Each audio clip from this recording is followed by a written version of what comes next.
মধ্যপ্রাচ্যে চলমান উত্তেজনার মধ্যেই ইরানের সর্বোচ্চ নেতা মোজতবা খামেনির সঙ্গে বৈঠক করেছেন দেশটির সামরিক কমান্ডার আলী আবদুল্লাহি।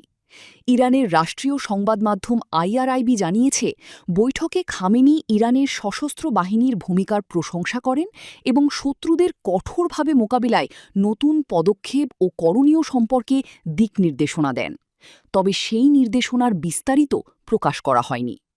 চলতি বছরের মার্চ মাসে সর্বোচ্চ নেতা হিসেবে দায়িত্ব গ্রহণের পর থেকে মোজতবা খামেনিকে এখনও প্রকাশ্যে দেখা যায়নি। তার অধিকাংশ বক্তব্য ও বার্তা রাষ্ট্রীয় গণমাধ্যমে লিখিত কিংবা রেকর্ডকৃত আকারে প্রচার করা হচ্ছে।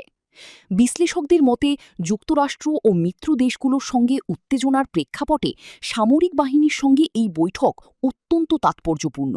বিশেষ করে হরমুজ প্রণালীকে ঘিরে উত্তেজনা, আঞ্চলিক সংঘাত এবং ইরানের সামরিক প্রস্তুতি নিয়ে আন্তর্জাতিক উদ্বেগের মধ্যেই তেহরান নিজেদের অবস্থান আরও শক্ত করতে চাইছে বলে ধারণা করা হচ্ছে। এদিকে সংযুক্ত আরব আমিরাত বা ইউএই জানিয়েছে, ইরান থেকে ছোড়া দুটি ড্রোন সফলভাবে ভূপাতিত করেছে তাদের আকাশ প্রতিরক্ষা ব্যবস্থা।